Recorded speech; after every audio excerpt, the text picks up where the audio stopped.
Earth, Wind, and Fire. That's who we're listening to right now. Yeah. Good stuff. Oh, Russ can't. Hey, you forget our guests don't have Yeah, I know. headphones. Yeah. You like Earth, Wind, and Fire, Russ? I'm that vintage. Yeah. yeah. Good morning again. This is Watertown's Morning News. I'm Alvin Waltz, along with Ace News Director Nathan Lehman. I think this is a first for us.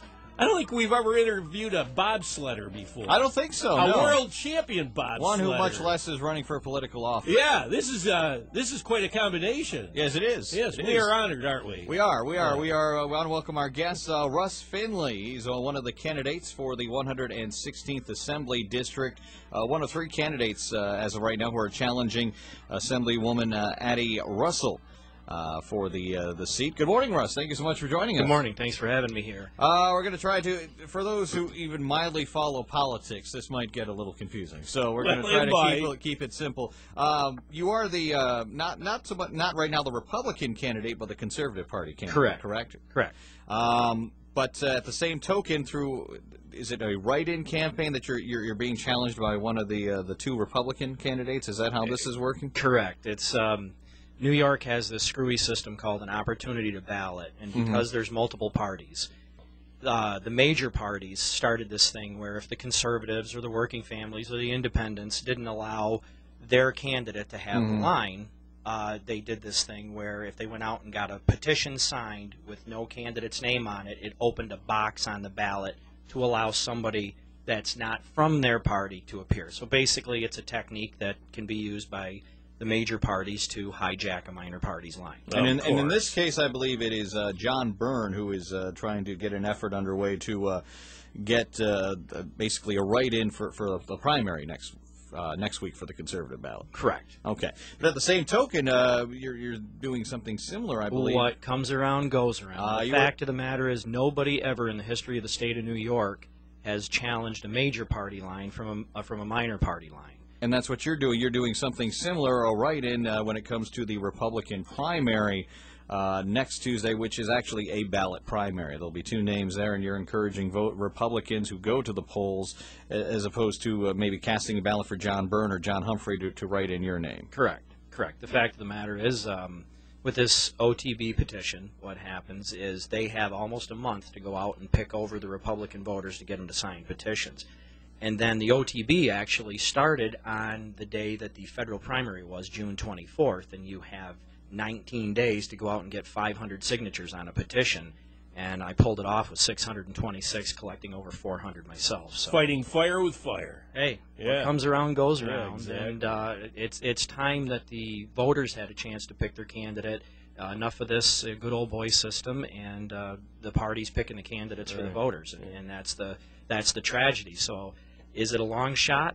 Maybe it is, but the fact of the matter is, you don't win if you don't try. And people of this district need a fighter in Albany. So, I'll fight my way onto the ballot if I have to. Right. Well, tell us a little bit. We touched upon at the beginning your experience as a bobsledder. Tell us a little bit. You're from the Lisbon area. Yeah, a lot of people maybe here in Jefferson County not familiar with who Russ Finley is. Tell us a little bit about yourself and what made you decide to enter the political field. Well, bobsledding was 20 years, 20 pounds, and a full head of hair ago. And So this would have been, what, the 94 games? No, this was actually back in the 80s. Oh, 80s, okay. In the 80s. In the 80s, I saw the Navy SEAL bobsled team, and I just became enamored with the sport and the whole aura of bobsledding, and I went to college at North Country Community College, and to make a long story short, I met up with some bobsledders, and I actually...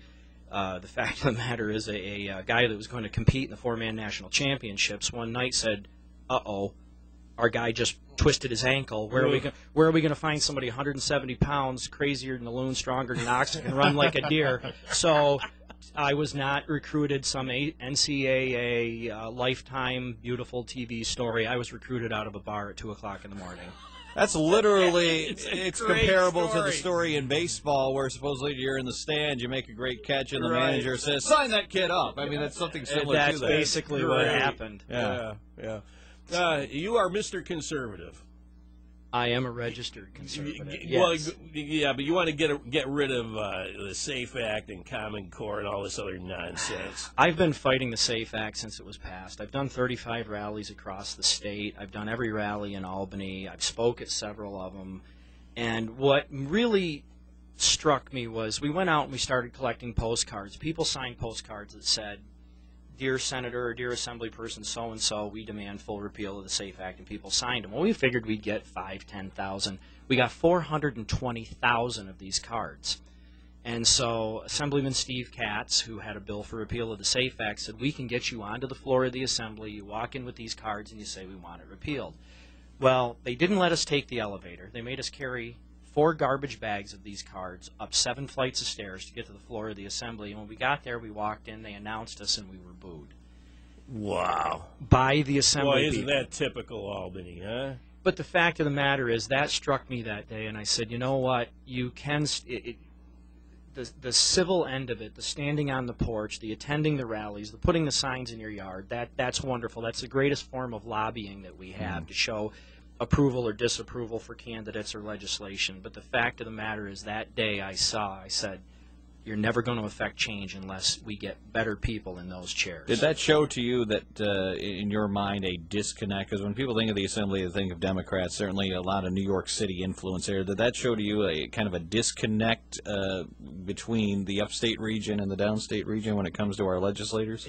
Yes. I mean, it's rampant in that. I mean, it's the fact of the SAFE Act. 52 of 62 counties in the state of New York have demanded full repeal, and they ignore it. ATV legislation. ATV is legislation is held up by one woman who's from Nassau County, who's the vice chair of the Transportation Committee, and she gets a stipend from the Sierra Club to block legislation like this. And really, Nassau County isn't where you're going to have a lot of ATV riding, but it's millions of dollars. But again, it's millions of dollars positive to the state. It would bring tourism in. It would help us. Because, let's face it, in this area we work way too hard, too long for too little. So if you can afford or you work hard to earn an ATV, you should be able to ride it. Yeah. And these people are blocking us from doing it. So but you've got 87 of the 155 Assembly people from Westchester County to the tip of Long Island, and there is such a disconnect. Russ, you think it's time to split this state up? I'm a firm believer in it. No. No? No, I just think we need to change the reputation of New York, that New York State is not New York City. We need to allow more autonomy of the counties, and we need to stop the rest of the state, New York City from bleeding the rest of the state dry. New York City, you want all this stuff, fine. You go ahead. You let de Blasio ruin New York City and Long Island. Hey, you're crazy enough to live there, God bless you, but we're not going to take our hard-earned tax dollars to give you grants for foolish things so you can drive 80 miles an hour down the LIE to get to your job in Manhattan. We need to start standing alone, and we need people to stand up and fight for the North Country. What are your thoughts on Common Core? That's another big issue within the state right now. What's that new saying about Common Core math? If you've got 11 ice cubes and 4 grapes, how many pancakes fit on the roof? Because Martians don't like blueberries.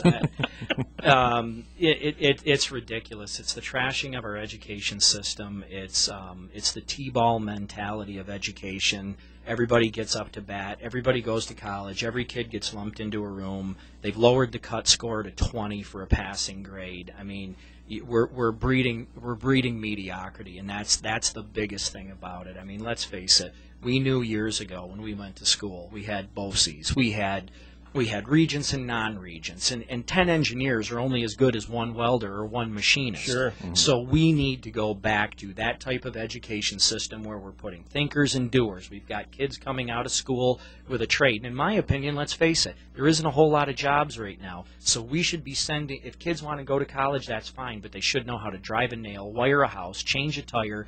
They need to have a trade so that if they come out of college without a job, at least they have a trade to fall back on to do something until they can find a job in their field. And that trade training, along with their college education, might spurn entrepreneurship, that they would start a business that they could have hands-on and brain on. should you get elected to the Assembly, from all appearances, the Democrats would maintain control of that chamber.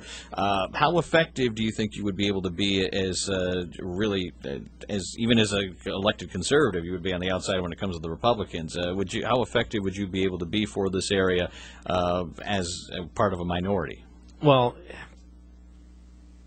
I'm tired of hearing that minority thing. I mean, first of all, you have to be a fighter, you have to be an advocate, you have to stand your ground. On the same token, you're not belligerent about it. So if you've got a piece of legislation, everybody, all they care about, I put this legislation through, I put that legislation through. So you draw a piece of legislation, you know it's innocuous to downstate, you know it's innocuous to the Democrats. You walk over to a Democrat and you say, here's a bill. It'll make you look like a hero. This is something that'll benefit upstate. You'll get to claim bipartisanship. You take it. It's your bill. You run it through your caucus. You guys will look like heroes. The bill comes through. Later on, I'll sign on as a co-sponsor. I don't care how many bills my name is on. My job is to get the job done for the people of the North Country. So I don't really care. If I have to go to the Democrats and say, take my bill. Take my bill and pass it. If it makes you guys look good, great. But it helps my people. And at the end of the day, that's what it's about. Once again, the primary is next Tuesday. The Republican primary for the Assembly here in the 116th district. You're urging registered Republicans when they go to the polls to write in your name, correct? Correct. Okay. All right. And we certainly, and as of right now, you're on the conservative line as well. Conservatives come out and vote because I am not only the only conservative in this race, I'm the only actual registered conservative in the state of New York running for the Assembly. Very good. All right, Russ Finley, I'm sure we'll be chatting with you again between now and November on